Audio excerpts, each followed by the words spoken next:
Today we're going to be looking at understanding sensory needs and how they can impact on daily life when we're looking at assessing carers who are autistic. So while people are joining, I'm just going to take you on to the next slide. This is the second of a series of 3 sessions, and the next one's going to be on the 8th of February, where we'll be looking at reasonable adjustments. What are reasonable adjustments? How can you implement them? And just bringing it around a wider awareness of how reasonable adjustments can be needed when you are assessing a carer who is autistic. So to start today's session, we're going to start looking at sensory processing. And so people are still joining us, but while they are, I would just like to ask for this slide only, if you're eating your lunch, if you could just put your lunch down, whatever you're doing, if you can just give some attention to this for now and just be quiet in a nice quiet place, just ready to go. So I always tried this before on a remote session like this, so I'm just hoping that it's going to work. So just get the next slide on. I'd like you to close your eyes and just try and listen and just think what sounds you can hear. And then when you've opened your eyes, I'd just like you to put them into the chat as to what you can hear. So I'm just going to be quiet and let you just listen.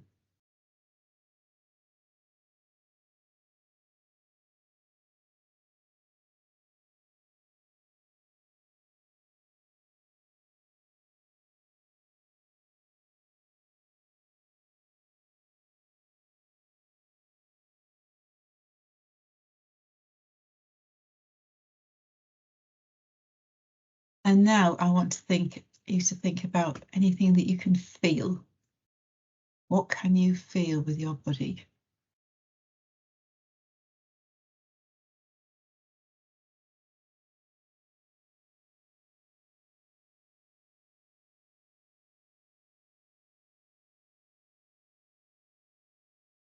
Can you feel your clothes? Can you feel clothes touching your skin? Where can you feel the clothes touching your skin?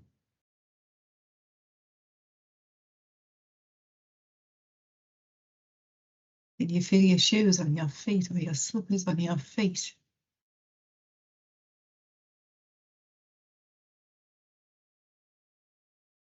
Can you feel the cold? Can you feel the heat on your skin?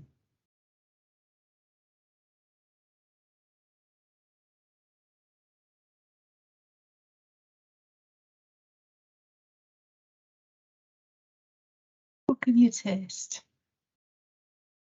Can you taste anything? If you just had a cup of coffee, you might be able to taste coffee.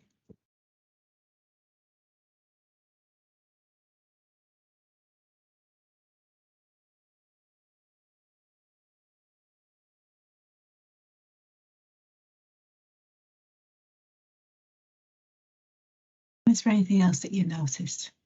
Anything at all? Any of these things, just keep putting them in the chat. There's some lovely stuff coming through.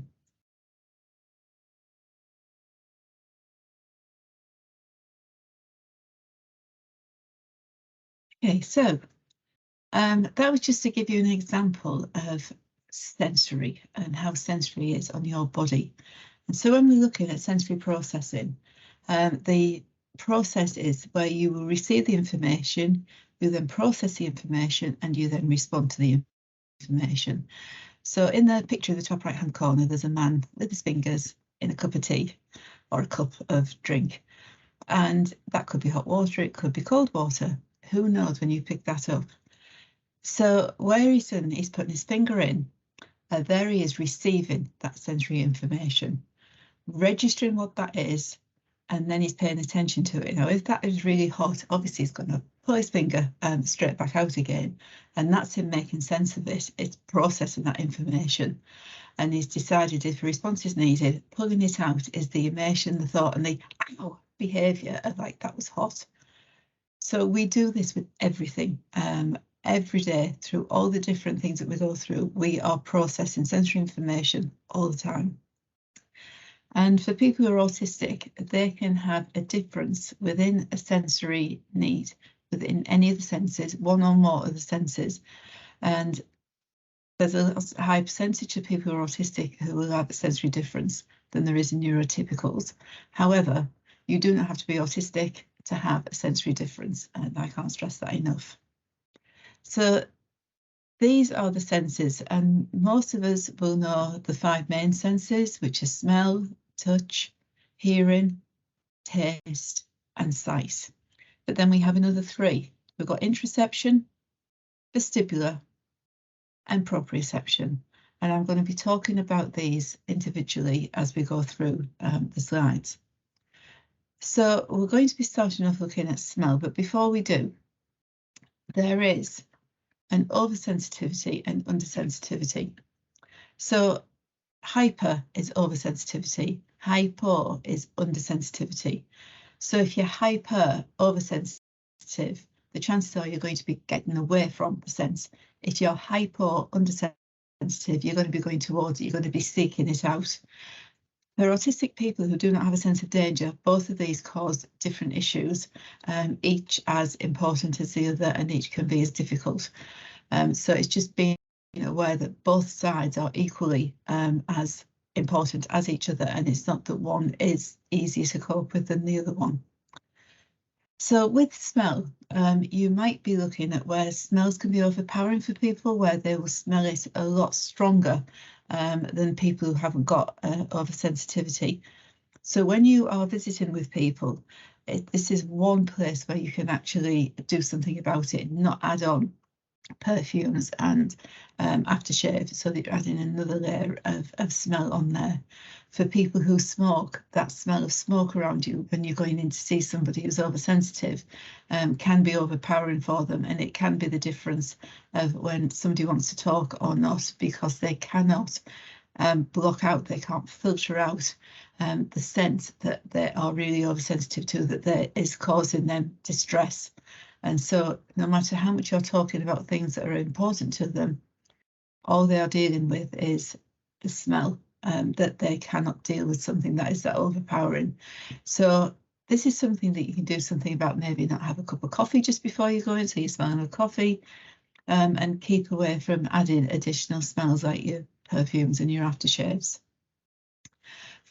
For those who are undersensitive, they might not be able to smell body odour. So if they're caring for somebody who they haven't realised that they haven't been washing, or that there's even a wound that could be smelling, if they cannot smell smells that easily, they're not going to notice that. So it's not that they're neglecting somebody, it's just that they are not smelling it. They're not aware because they have sensory difference of what those things are. And then you get some people who lick things to have a sense of things, and some people will go up and sniff and find out that way what somebody looks like. They might not be able to do facial recognition, but they might recognise somebody by their smell, so they might go up and sniff. There was one person who I heard of a few years ago, where there was a older teenager out walking with his sister, and down the road, the teenager who's autistic went up to this girl in front and sniffed her hair. When his sister asked him later why he did that, he said, well, I quite fancied her, so I was telling her I fancied her. So she had a chat with him as to how is it better to tell somebody that you like them rather than going up and sniffing their hair. And obviously for him, the smell of her hair was something that he really liked. And when we look at touch, so if you are somebody who is oversensitive to touch, the slightest touch on the skin can be really, really painful. And so sometimes people can think that they are being bullied and being harassed because they are feeling something stronger. They feel as if somebody is touching them really hard. And we hear of people where someone's put a hand on their shoulder and they've felt the imprint of that hand for ages afterwards. It doesn't just leave when the person takes their hand off. So some people will find it really, really painful just having the slightest of touch. And it could be if you're handing a piece of paper over to someone, you might lightly brush their skin as you're handing the paper. For them, that might be right physical harm to them because it is just that they are so oversensitive. Some people find clothing on their skin hurts, and the labels and things that really itch, that they just can't cope. And you will know people who will cut the labels off. Some people wear their clothes inside out, so the seams aren't hurting them on their skin. And then you have those who are undersensitive, and they will really want deep pressure hugs. And they will sometimes pull people on top of them, so they get the deep pressure hug on their knee. They will wear heavy blankets. And some of them will not even feel food in their mouths, that the touch is that undersensitive. They just won't feel that touch around. Then moving on to hearing. So if you are oversensitive to hearing, you're going to hear things way. And there was somebody in the chat said that they could hear their dog. Well, somebody who's got really sensitive hearing, they were going to be hear dogs a long way away, not just the dogs that are nearby. And it could be that if somebody is oversensitive to hearing, they're going to hear things that you can't. And so you might not realise that they're being affected by something that they're hearing a long distance away, because you just can't hear it. So it's being aware, if somebody's getting distracted, that it could be something that you are just not aware of is happening.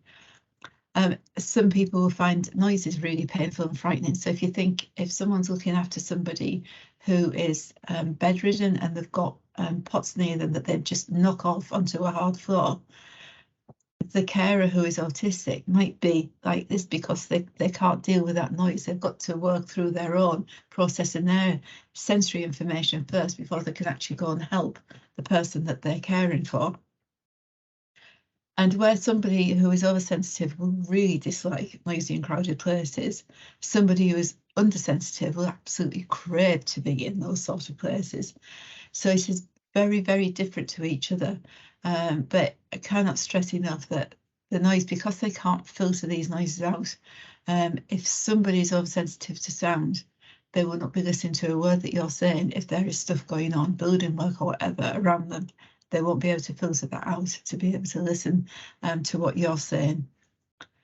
And then when you go to taste, for somebody who is undersensitive, they will eat bland foods, really sort of as plain as you can be. Whereas they might be caring for somebody who's also got a sensory need, but theirs is undersensitive and they really need spicy foods. So it could be that the carer is having to cook two types of meals to cope with the two different types of sensory taste, which obviously adds a lot more effort to what they're going to have to be doing. And then with sight, you get some people who are really sensitive to sight, and where objects and bright things jump around. And you can have geometric shapes that move. So if you think of lines and geometric patterns, they can be moving in and out. So you need to be careful what you're wearing, because if you're wearing a top that has got these geometric patterns, your whole body could be just bouncing around, and they will not be able to listen to a word you're saying because the rest of you is moving. And that can be on a remote meeting like this, or in person where that is moving around. On a remote meeting, make sure that your background hasn't got any of those lines and geometric shapes on as well. That's going to be jumping around as well. And then for somebody who is oversensitive, they could find it difficult to get to sleep if the room isn't dark. So if for some reason the person they're caring for needs somebody with them during the night for a few nights, and that room hasn't got blackout curtains on, the carer might not be getting their full night's sleep because they can't sleep in a room that isn't that dark. So bear that in mind when you are doing your assessments as to what the quality of their sleep and everything else is, where all these sensory needs are going to be interacting with each other. For somebody who's got undersensitivity in sight, then it could be that they're going to be using their peripheral vision to take in information. And so they might not be looking directly at you, but they might be taking it all in with their peripheral vision, which can be really sharp and spot on. And when I come into eye contact, we'll just talk a little bit more about that. So somebody who is undersensitive may also have a problem with perception. So the catching of balls, when something is coming towards them or going away, they're not able to track it as easily. They can't see that depth of perception to know where something is. So they might not be able to catch a ball, it might drop. So again, just something to look out for. And now we're moving on to proprioception. So you can see the description there of what proprioception is, but the awareness of where our bodies are in relative to the environment around us. And so it's knowing what the distance that you are to somebody else. It could be different to what you think it might be. So you could have somebody who is really tall walking through a doorway and really stooping down to get under the doorway. At some point they might have hit their head on the doorway coming through. So they know that they've got to bend down.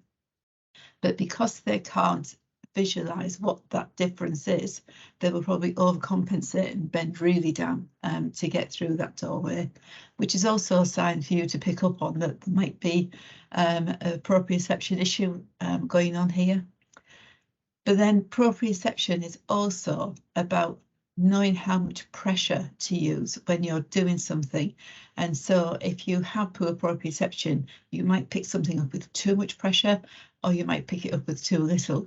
You might pick an egg up and think you're picking it up lightly, but you're gripping it so tight that you smash the egg. And it's also linked in with the central nervous system and everything around your body, so that when you're standing up, your proprioceptors are telling you when you're on the floor how much pressure to put on for you to stand up. A guy that I know, he has trouble standing up on his right leg because he has poor proprioception through his right leg. So he has to use his left leg to stand up to know that his foot's on the floor, how much pressure he needs to push himself up to standing. If he was doing that with his right leg, then he wouldn't know how much pressure to put on, and therefore there's a chance that he could be falling over. And then when you look at the vestibular system, this is all about balance, and it's found in the inner ear. And you often see poor vestibular system in people with dyspraxia. And this is when you stand up, if you move over, for those who have got good vestibular, if you think of a spirit level and the spirit level bubble, when you bend over, the bubble will move with you and will keep it'll stay in a balanced position. It'll stay in the center. If somebody's got poor vestibular, it wouldn't balance out, and so they're all a kilter, and everything is a really bit scary, and they feel that they're going to fall over.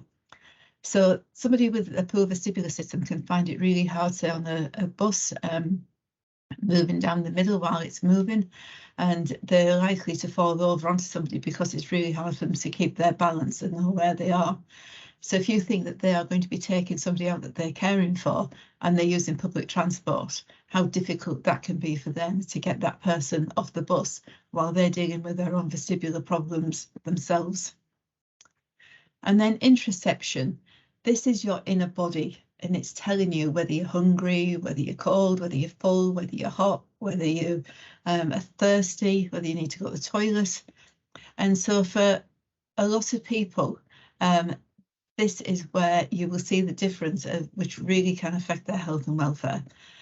So you sometimes see people who will go out in the cold with hardly any clothes on, and they're fine. They feel fine. They do not feel that they're getting hypothermia. Other people can see it and can see how cold they are looking, but they are not feeling it themselves, so it can be really quite dangerous. And then you get people who they don't know when they're hungry. One person I know, she has to text her brother every day to say, it's time for you to eat some food, it's time for you to get a drink. When it was really hot in the summer, she was texting him every quarter, half an hour to say, have a drink, have a drink, have a drink, and just reminding him to go and get that. So you can set things up on your own phone to give you reminders of whether to eat or drink. But for some autistic people, they get so focused on what they're doing that they will work right the way through the day. If their stomach's not telling them that they're hungry or thirsty, then they will keep on working because they are so focused on the thing in hand. And when it's finished, maybe then if somebody says, oh, have you eaten today? They might just think, oh, I didn't have any food, and then get something to eat. So it's a really sort of difficult one, this, of where it can have a real effect on their health and welfare, but it's also one that is quite invisible, so that you've got to pick up on signs, how to recognise this and how to put things in place to help the person. If they're not feeling hungry themselves because they have poor interoception, will they understand that the person they're looking for is going to be hungry? And then this is a word that I have trouble pronouncing, so I'm sorry about this. Synesthesia. So it's a very rare condition, but it's a very, it does happen. I do know somebody who's got it, but it also sounds very weird when people try to explain it. So it's where one experience goes in through one sensory system and then out through another. And so where one person might hear a sound, what they experience is a colour, and it can be in different ways. There's somebody who, if they heard something, it might transpose into a garden flower. It's very, very different, very, very interesting and intriguing when you're talking to somebody who has this, where things just change around. But just letting you know, it is a real thing, and it is just something that you might come across at some moments in time. And then stimming. So this is a common name for repetitive behaviours. You sometimes see people flapping or rocking, and they can sometimes do this because they get really anxious, and sometimes because, oh, wow, I just love this. This is absolutely fantastic. And just being able to express their emotions through it. It is something that you would never stop somebody from doing. It is, unless they were going to be putting themselves into danger. But it is something that they use to help themselves regulate their emotions, and you will see it quite often. Where you see people doing this flapping and rocking, some people who are in a work environment know that it's not socially acceptable for them to do that. So they might have, so there's one lady I saw, if you can see this through the screen, got difficulty with this. They had a book and they had a pen behind the book with an elastic band around, and they were just twinging the pen and the elastic band, and that was their stimming while they were at work. Oh, that's better. It was stimming while they were at work. They were getting the same feedback as if they were doing this at home, just by flicking something. Some people might wear a band around the wrist, but there's different ways that people stim. And you might actually find that you do something yourself that regulates your own emotion, but it just wouldn't be classed as stimming, but actually it probably is. So eye contact, which I mentioned earlier, it used to be said that autistic people do not give eye contact, which is a myth. Some autistic people do not give eye contact, hate eye contact. Some people don't mind it whatsoever. So it is knowing the person, knowing what they need. You will get some people who don't like eye contact. However, they also do not like, they might be able to look at you and they've learned to look somewhere up here, but they might not like you, like them, want you to look at them while they're talking and while you're talking to them. And so it's being mindful of that and being aware when somebody doesn't like it. And sometimes somebody will tell you that they don't like it and what they don't like doing and how to do things. Other times it's just picking it up and going with it. If somebody doesn't give you eye contact, they will use their peripheral vision and they will use it very, very well. So do not ever force somebody to give you eye contact. If you are in a face-to-face meeting with them, it's best not to sit opposite because that can be confrontational. So it's better to sit side by side or at right angles. And a sensory overload is what happens when all these senses come together, where it's one thing on top of the other. So this sandwich here with all the different layers making up this big, beautiful sandwich, that are like the different layers of different sensory things coming in and somebody talking to you. And it's one thing on top of the other, on top of the other, on top of the other, till meltdown or shutdown happens. And then it's trying to get somebody to diffuse the situation, taking away as much of that sensory overload as you can. One guy that I was with quite recently was in a really noisy, brightly lit, very smelly environment, and I just found the stairwell for him to stand in. There was nothing in there that was going to evoke any sensory stuff at all. He was away from people, he was away from all the things that were triggering him, and he was just able to go in there for the time he needed to calm down before he then could come back into the room and enjoy what he was there to enjoy. So it's never just one thing, it's usually a layer upon layer of different things that will cause that sensory overload. So ideally, you would know beforehand, if you could, any sensory needs that that person might have, and that would come in the preparatory work before the assessment took place. you always should carry out a mental sensory audit of the environment as to what could be a trigger. For those who've got autistic children ourselves, we're probably doing this all the time. It's just a thing that we do every day of our lives. But it's just doing that mental thinking of like, what could there be in this room? Is there something different since the last time that I need to think about? Oh, the decorators have been in, the paint smells. That might be a trigger. Are you adding to the sensory overload yourself by putting on the aftershaves, the perfumes? What can you do to prevent that? I personally, if I know that I'm going to be meeting somebody who's autistic, will never put perfume on that day, just in case they do have an oversensitivity to it. Avoid wearing stripes and geometric patterns in your clothing if you're going to visit somebody, and just being aware of that. And for some people, they might have a sensory need around different colours. That is something that you would just have to find out. You could never know that beforehand, and just hope that you don't clash with that. But hey, it's something that you'll find out and learn. If the person is starting to have sensory overload, if you can see them starting to get distracted, put in a 5-minute waiting time. Maybe you need to go and get something from the car. Just ask them if, like, would you like a break for a little while for 5 minutes? And just be prepared to plan that into your preparation, that it might take a little bit longer. And actually, sometimes some of the assessments that you're used to doing in one session, it might be that you need to think about the planning of having it in 2 sessions, because that person is going to be a lot more anxious because they're meeting you anyway. They're going to be talking about very emotive things and the negative things about themselves and the negative things about the person that they're caring for, which is very emotive as well. Adding on top of that, all the sensory stuff, it's an awful lot that they're dealing with. So it could be that you might need to arrange 2 shorter sessions, or even the session might be as long as usual. You might not get through as much, and allowing that processing time for somebody to process the information at each stage, which is what we talked about in the last session. So this is a resource that you can plug into to find a bit more out about sensory processing, and it will be on the slides as they get sent out to you. So I'm going to leave it there. That would be it for now, and then we're going to go into questions. So we're going to go over to Annette, who is now going to tell me what questions there are, if there are any in the chat. And then we'll see about getting the mics on so that you can ask them verbally. So thank you very much for listening.